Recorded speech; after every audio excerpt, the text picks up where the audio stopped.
Hi, it's Steve Hullfish. Thanks for joining me again for another color correction tutorial in After Effects using Color Finesse. So this is the second tutorial about color correction. The first part of the tutorial was basically an introduction to Color Finesse, using Color Finesse in After Effects, and also a bit of color theory and an explanation of how you do color correction in general. This second tutorial is more going to be hands-on, taking a set of images and fixing specific examples and walking you through those examples. So before we do any color correction, I first want to show you how to apply the color correction. It's pretty simple. We select the little clip that we've got here in our After Effects timeline, and we need to add a filter to it. The filter I'm looking for is Synthetic Apertures Color Finesse, which I happen to know starts with SA and then the letter C for color, and you can see that we've got the SA Color Finesse filter comes up here. I'm just going to drag that and drop it right onto my clip. So once I've dragged that filter or double-clicked it or applied it onto this clip, it works a little differently than some of the filters in After Effects where you just start working with them in the interface right here. That is one way to do it, but what I want to do is use the full interface. It's a little bit more like Boris if you're used to that, where you call up a totally different interface to After Effects. So I'm going to click on Full Interface, and that's going to call up Color Finesse 3 and jump us into the Color Finesse interface. To start out with, I'm going to show you three different ways to correct the same image, just to give you an idea of the tools that are at your fingertips, and maybe you can find the way that works best for you. This image of me playing the piano is white balanced incorrectly, just got a little blue tone tinge to it instead of being color balanced correctly. The first way I'm going to do this is kind of the way that you might think of it in Final Cut Pro using the hue offset wheels. And to do that, I'm going to reset. And I'm going to go into my shadows. The shadows, the way that I'm going to do this, first of all, I'm going to add just a little bit of brightness to this. This is a little bit washed out. I'm going to add a little bit of gain, not much, because it looks, by the shadow detail, this does not look like it's a very high key, bright lit image. It looks like it's kind of a subdued lighting, natural lighting. So I don't want to have it too bright. Normally I would try to get my levels here in this waveform monitor all the way up to 100, but as I look at this, there's probably nothing, not even the highlight off these white keys. This is probably not 100% white. So we're just going to add a little bit of as much contrast as we can manage where it looks natural. You know, we could go brighter if we wanted to. We could actually try to go quite bright with the gain, and then bring the gamma back down to see whether that we could set a tone. But that really does some funky things with the skin tone, so I don't want to try that. A lot of doing good color correction is to try things, see how far you can push something, and if you can't push it as far as you hope, just bring it back down a little bit and set a level. So you know, I can see in the details. It's still too cool though, right?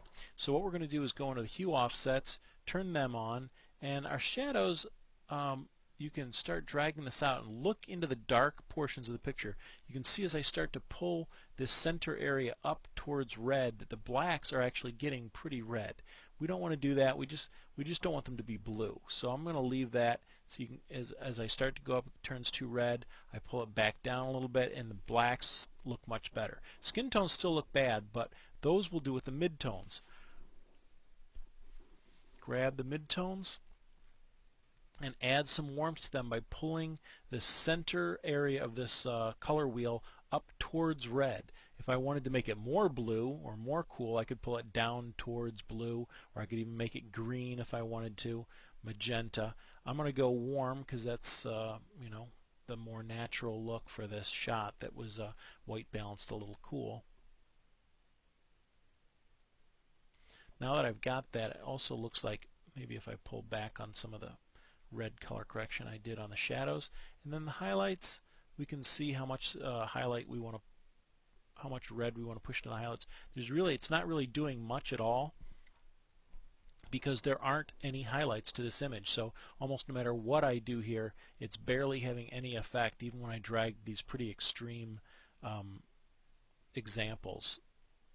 it's really doing nothing because there really are no highlights. So that's how to correct this image with hue offsets. Let's try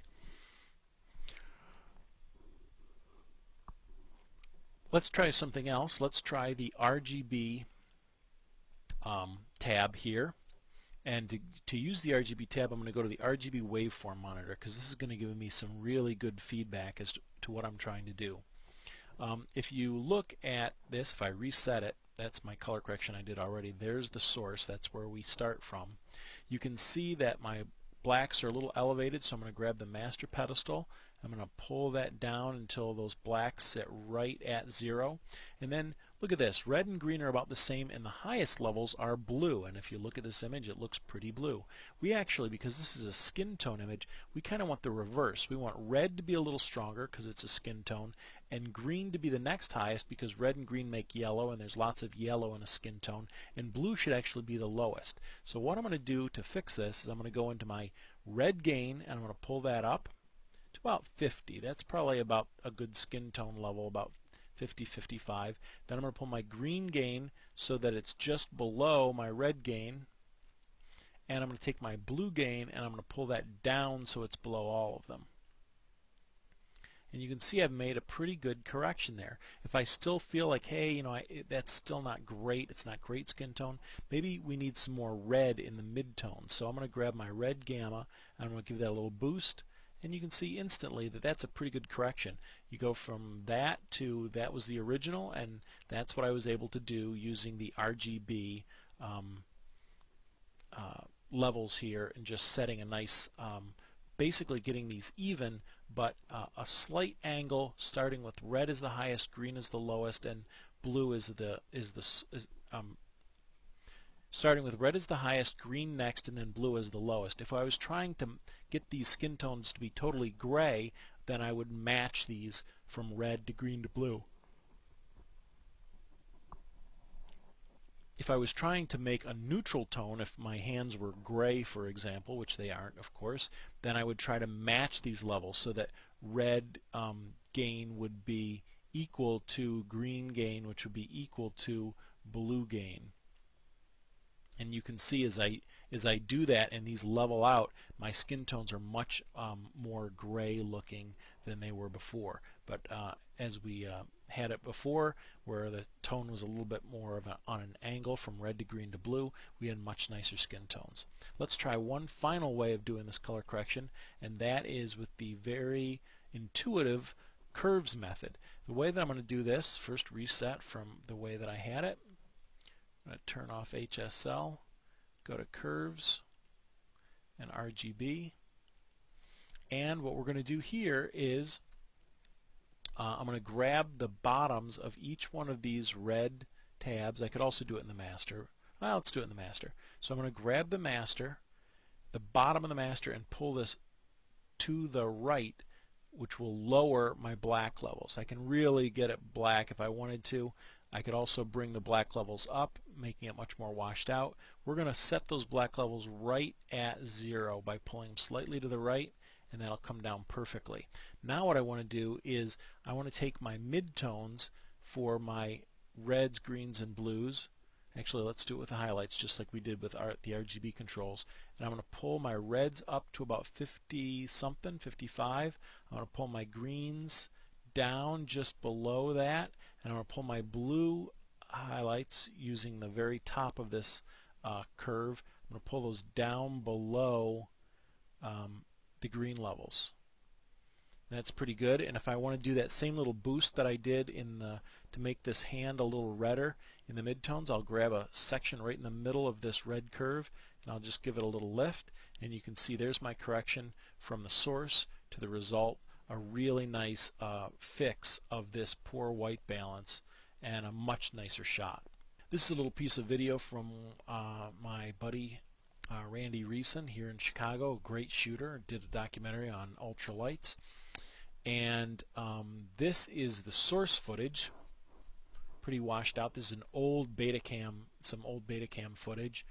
And then this is kind of where I took it, which is definitely improved, I think you would agree. So let's figure out how we got there. So we're basically going to reset. So we just did a curves. Let's try this with the RGB controls.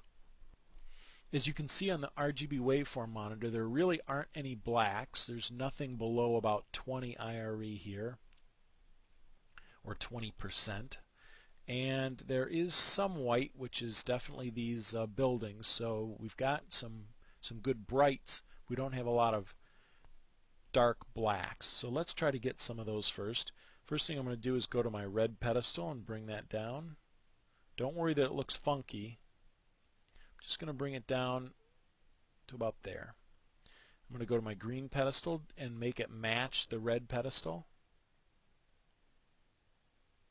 Just matching kind of the shapes and the position of these two items. Green might still be a little high. And then I'm going to pull the blue pedestal down to match those.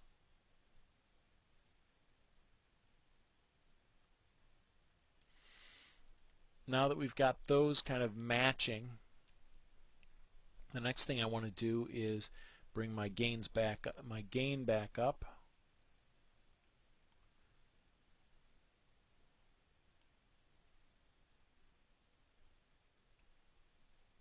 And my gammas. What I'm really going to do is just try to get a good green color in the out of the foliage, the whatever the farmer is growing down there in the trees. I've kind of got a good green color, but it's a little weak. So I'm going to go into my red gamma and my blue gamma. Just trying to get a nice natural green, beautiful green tone to the grass. Starting to get better. Now that I've got that, the shot's looking a lot better. We went from there to there. Definitely significantly better. Notice that the green channel is higher than our red channel and our blue channel, which are both pretty even. The red and the blue are matching pretty well. The green is higher, which is fine because we have all this green foliage, so there should be more green in the green channel.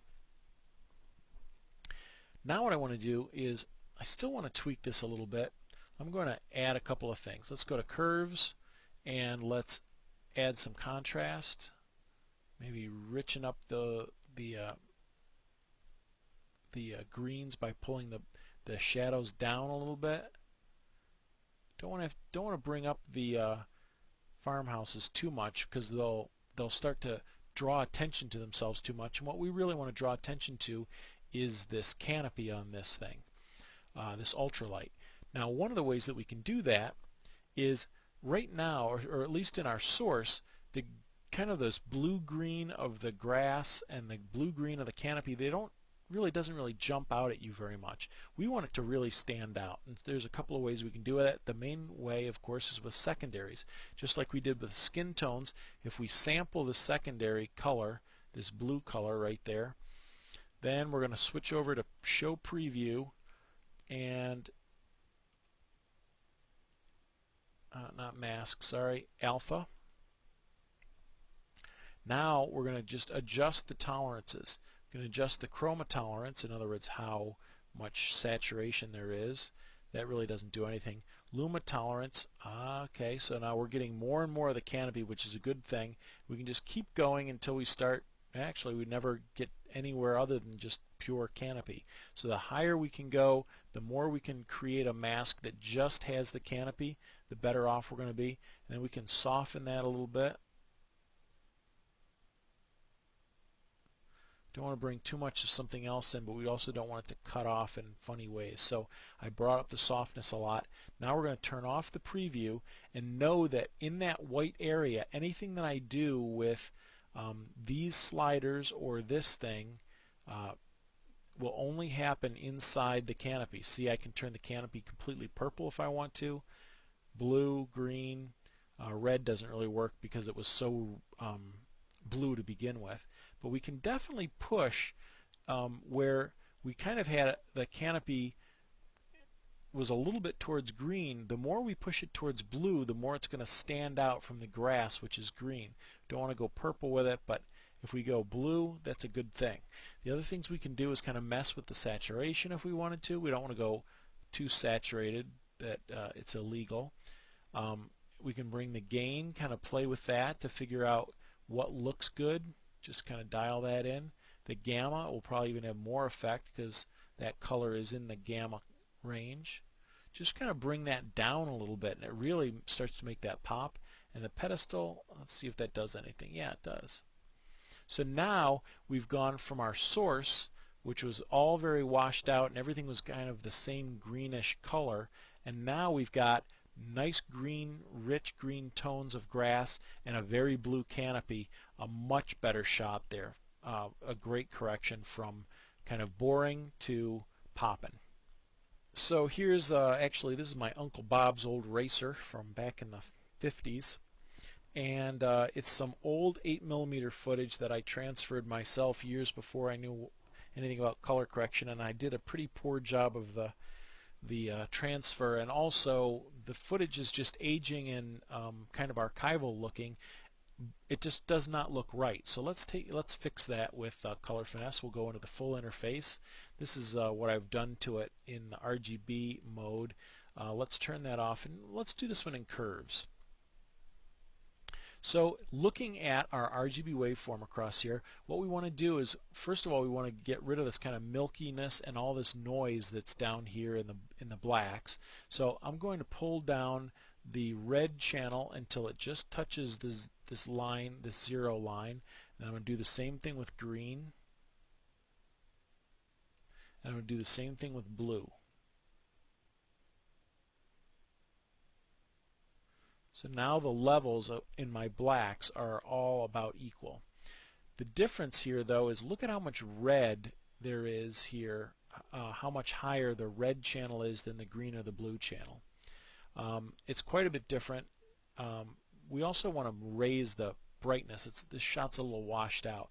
So I'm actually going to raise the red even higher than I had it before. If you see up here, there is a little bit of red that's peeking up here. I'm just going to back off until that goes away. Or not goes away, but that's about right. Just going to leave it about there, and then I'm going to try to match the green and the blue channels to that same shape. So I want to try to get this up to about here. I'm just going to do that by grabbing the top of this curve, just sliding it backwards until it pretty much matches this shape here, matches this shape here. Now blue is too low too. So I'm going to grab that and bring that up to the same level as the other two.